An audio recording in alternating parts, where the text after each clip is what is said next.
Hey guys, Coach Alex Gonzalez from Maximize Potential here, coming at y'all with a great Mobility Monday. Squattober is now in full swing, which means that we're hitting squats every single day. Now, to mediate the month and make sure that we're feeling good throughout the entirety of the month, I'm going to give us 5 of the best mobility exercises that we can do to improve on our squats. But before we get into that, new Squattober shirts have dropped. As always, these are going to be a limited run. Check out the back. I'm really loving it here. Of course, you know, they fit really well around the arms. They taper super well around the waist here. Like I said, they're a limited run, so grab one while you can. I'm going to leave a link down in the comments below. Today, I'm going over the 5 best mobility exercises that we can do to improve our squats. So let's jump right into it.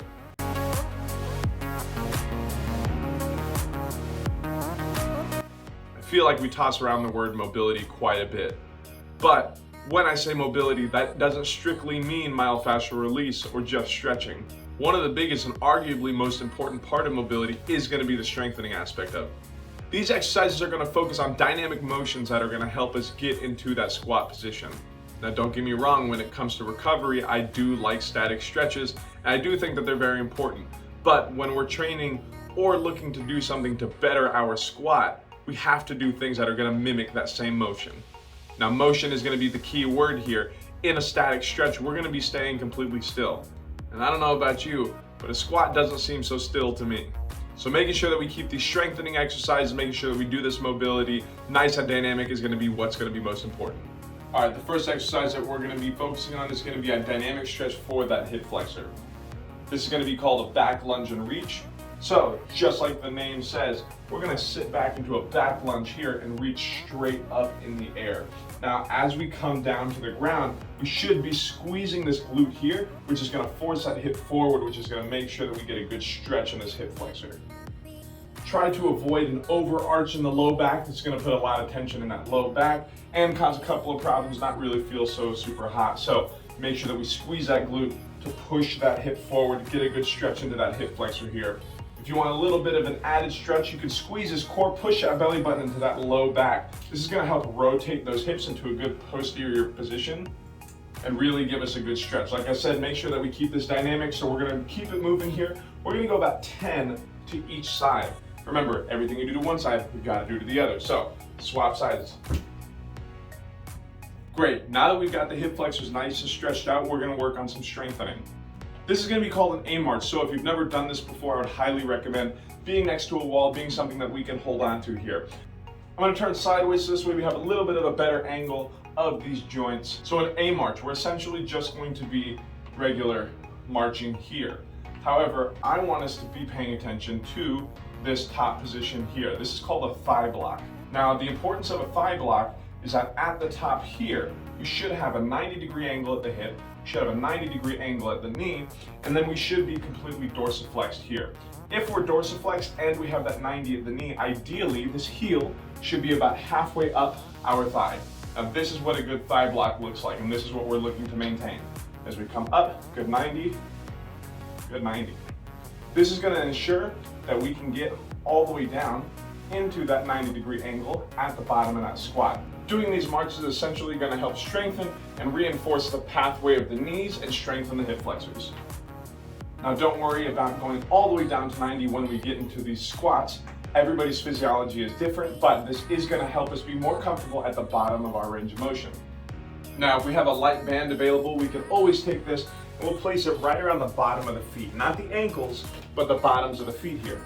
So again, getting into that same A march, it's just going to be a little bit resisted here. We're coming up, good 90s, boom, up.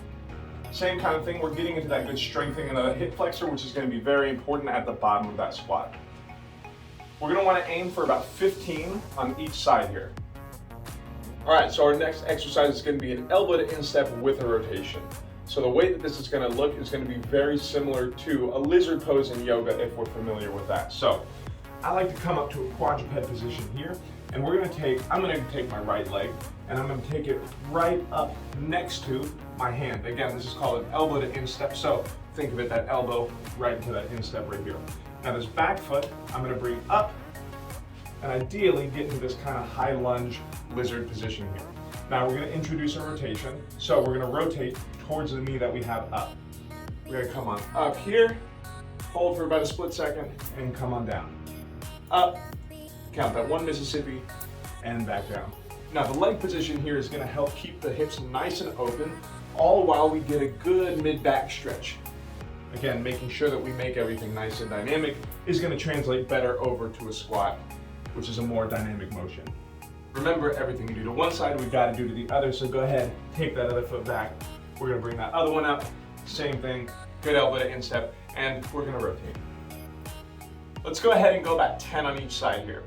Great, now that we found some mobility into our hips, our mid-back, it's time to strengthen the glutes. So, we're going to do a simple glute bridge here. So the way that we want to set up a glute bridge, I always like to have my feet about shoulder width apart or wherever you're going to keep your squat stance. So for me, that's about shoulder width, maybe just outside shoulder width, and then I point my toes out just slightly here. Now, with the glute bridge, we want to press straight through the bottom of the feet, which is exactly what we're going to do here. We're going to push to the bottom of the feet. We're going to squeeze those glutes as we raise those hips up into the air. Now, I have a slight rotation in my hips here. It's a little bit of a posterior tilt, and I'm pushing my belly button into my low back. So I'm not arching my low back here. I'm keeping nice and flat, so I should be nice and flat for my knees, all the way up to my shoulder blades here. As I slowly come on down, I'm rotating my hips down, and I should have a flat low back. So if you can put your hand underneath your low back, then we are not activated in that core, and our low back is coming up. This can put some unneeded stress in there and just not be a super great time. So remember to keep that core nice and activated. We're going to rotate those hips underneath us, push that belly button down to the low back, and again, push straight to the bottom of the feet, squeeze those glutes, hips straight up into the air. So not only is this exercise going to strengthen our glutes and accessory muscles, but it's also going to make it to where we have a more powerful upward drive in that squat. Thinking about it, the squat position isn't too far from this position here. At the bottom of a squat, we're essentially right here. So if I have my knees bent and I'm squeezing those glutes as I press straight up, really the only thing that I need is that extension in the legs. So here, I wish I could bring, Again, from a different angle here, I have about a 90. A 90, if I work on my glute bridges, I'm going to squeeze those glutes, boom, so I push those hips straight forward. If you want to progress this further, if you have a band at home, go ahead and grab one, and we're going to take it and place it just above the knees here. Now, this band is going to be pushing those knees inward. That's going to be a little bit of tactile feedback that our body is going to take and say, oh, okay, we need to push that band out. We don't want those knees coming in. So again, we're planting these feet just about shoulder width apart or so. We're going to press straight through the ground as we squeeze those glutes and maintain those knees out. Squeeze. As we come up, you should feel a little bit more of an activation in that glute med, maybe certain accessory muscles on those hips. Slowly come on down, rotate the hips. Nice flat low back here. We're going to go for about 15 here. All right, and finally, we're going to be working on our ankle mobility. So the way that we're going to be doing that is going to be a simple knee to wall drill. So in a squat, the more acute that the angle at the ankle is, the better our ankle mobility. So we want to start by bringing our toe up to that wall here. We're going to bring our knee over to that wall. Ideally, we should be able to touch the wall pretty good. We're slowly going to move that foot back, still touching here. And ideally, we're looking for a middle ground where it gets a little bit difficult to find that range of motion at the ankle. So for me, I'm right about here where my heel starts lifting off of the ground. So we want to maintain a nice flat foot here.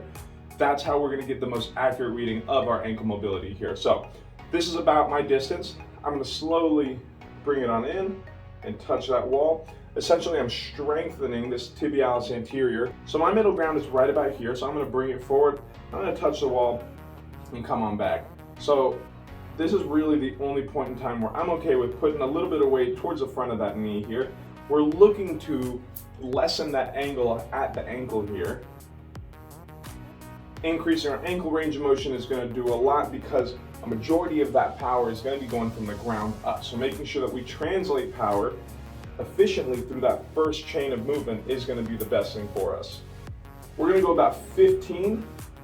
Everything you do to one side, you've got to do to the other. So once you hit 15 on one side, go ahead, swap it over to the other side, hit 15 on the other side.